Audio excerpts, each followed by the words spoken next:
Le thème de cette année est de confier le leadership aux communautés pour la lutte contre le VIH. À l'occasion donc de la 35e édition de la Journée mondiale de lutte contre le sida, JMS. C'est l'opportunité pour nous en RDC et dans le monde entier de se rappeler que le VIH-Sida est toujours d'actualité. Le VIH-Sida continue encore à être un des problèmes majeurs de santé publique dans notre pays. Alors pour vaincre cette maladie d'ici 2030, il faut confier le leadership aux communautés.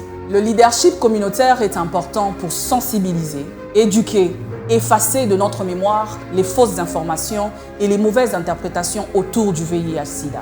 En travaillant ensemble, nous sommes capables de mettre fin à la pandémie du VIH tout en martelant sur la participation de la communauté. Nous, personnes affectées par le VIH, devons prendre le règne de notre propre lutte contre le VIH-Sida. Nous connaissons nos besoins, nos défis et nos forces mieux que quiconque pour éradiquer ce virus dans notre système immunitaire. Je m'adresse à la jeunesse congolaise. Aujourd'hui, il est plus qu'important que notre jeunesse, que notre génération future puisse se prévenir et surtout utiliser les bonnes méthodes de prévention. Nous devons tout faire de travailler pour que dans nos communautés, qu'on ne puisse plus compter de nouvelles infections. En tant que membre de la communauté LGBTQ+, les dépistages étaient moyens essentiels de protéger notre santé et celle de nos partenaires sexuels. On nous confie, nous, communauté de mamans vendeuses, communauté des pêcheurs, communauté de miniers, communauté de fonctionnaires de l'État, communauté de tout le monde, des chailleurs, nos communautés des artistes, nos communautés de sportifs. Nous devons nous mobiliser davantage pour que nous puissions prévenir le VIH. Pour propager ce message vital sur la prévention et le dépistage du VIH-Sida. Linda mahusiano yako kwa kuvaa kondomu yako.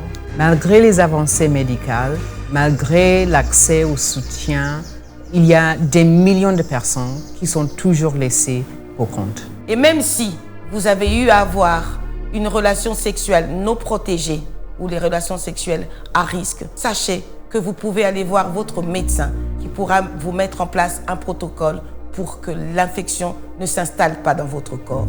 Lorsque vous êtes dépisté positif, les traitements sont disponibles. Les médicaments antirétroviraux, aujourd'hui, dans notre pays, la République démocratique du Congo, est disponible. Ce traitement-là, il est disponible.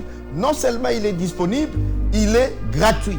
En tant qu'ambassadeur du RCDAO en République démocratique du Congo, je fournirai un effort sans limite pour promouvoir la santé et le bien-être de la population.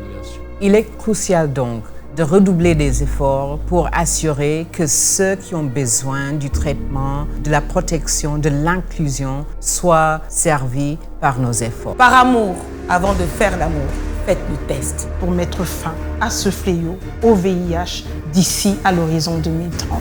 Il est important de connaître son état sérologique. Plus vite on le sait, plus vite on sera plus en charge et plus longtemps on vivra. Ensemble, en unissant nos forces, nous pouvons mettre fin à cette pandémie. Nous pouvons lutter contre le VIH en ayant des comportements responsables. Nous pouvons bâtir un avenir qui est beaucoup plus juste et créer un avenir plus propre pour tous.